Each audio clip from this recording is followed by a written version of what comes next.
Yusuf dan saudara-saudaranya. Pada waktu Yusuf berumur 17 tahun, ia biasa mengembalakan kawanan domba bersama saudara-saudaranya. Ia menyampaikan kepada ayahnya kejahatan yang dilakukan saudara-saudaranya. Israel, Yakub memberinya sebuah jubah yang sangat indah. Setelah saudara-saudaranya melihat bahwa ayah mereka lebih sayang kepada Yusuf, mereka membenci Yusuf dan tidak mau menyapanya dengan ramah. Mereka bertambah benci kepada Yusuf ketika ia menceritakan sebuah mimpi kepada mereka. Ia berkata kepada mereka, "Kita semua sedang mengikat gandum di ladang. Tiba-tiba ikatan gandumku berdiri tegak dan ikatan gandum kalian mengelilingi gandumku, lalu sujud kepadanya." Mereka menjawab, "Kau kira engkau akan menjadi raja dan berkuasa atas kami?" Lalu makin bencilah mereka kepadanya. Ia masih mempunyai mimpi lain yang ia ceritakan kepada saudara-saudaranya. Ia berkata, "Aku melihat matahari, bulan dan 11 bintang sujud kepadaku." Ayahnya memarahi dia, katanya, "Apakah arti mimpi itu? Apakah itu berarti bahwa aku, ibumu dan saudara-saudaramu akan datang dan sujud menyembah kepadamu?"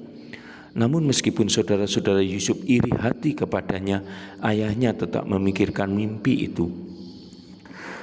Pada suatu hari ketika saudara-saudara Yusuf pergi jauh dengan kawanan domba mereka, Israel mengutus Yusuf untuk melihat keadaan mereka.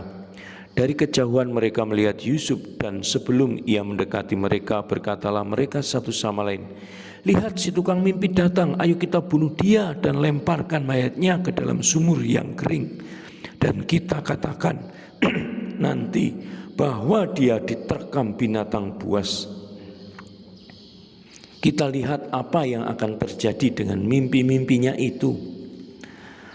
Akan tetapi Ruben berusaha menyelamatkan Yusuf dan berkata, "Kita jangan membunuh seorang pun, jangan menumpahkan darah, kita lemparkan saja ke dalam sumur di padang gurun, tetapi jangan kita melukai dia."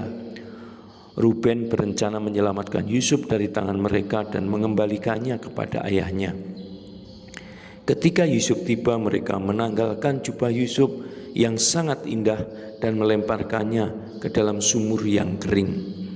Ketika mereka sedang makan, tiba-tiba mereka melihat sekelompok kafilah orang Ismail yang sedang dalam perjalanan dari Gilead. Binatang-binatang mereka bermuatan rempah-rempah yang hendak dibawa ke Mesir. Yehuda berkata kepada saudara-saudaranya, "Apa gunanya membunuh saudara kita dan merahasiakan pembunuhan itu?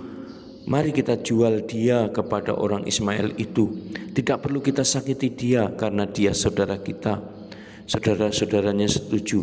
Mereka menjual Yusuf dengan harga 20 keping perak kepada orang Ismail itu dan membawanya ke Mesir. Saudara-saudara Yusuf menyembelih seekor kambing, mencelupkan jubah Yusuf ke dalam darahnya, dan mereka menyuruh seorang utusan mengantarkan jubah maha indah itu kepada ayah mereka. Mereka menyuruh dia berkata, "Kami menemukan ini, silakan Bapak periksa apakah jubah ini milik anak Bapak atau tidak." Yakub memeriksanya dan kemudian berkata, "Ya, ini jubah anakku. Binatang buas telah memakannya.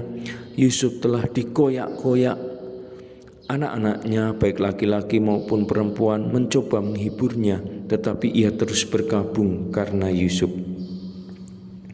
Saudara dan sahabatku, demikianlah kisah Yusuf dan saudara-saudaranya yang diceritakan dalam kitab Kejadian bab 37. Semoga tetap menginspirasi hidup kita. Kita belajar untuk menjadi baik seperti Yusuf, dan hidup kita juga tetap ramah terhadap sesama. Salam Tuhan mencintai kita semua dengan hati yang berkobar.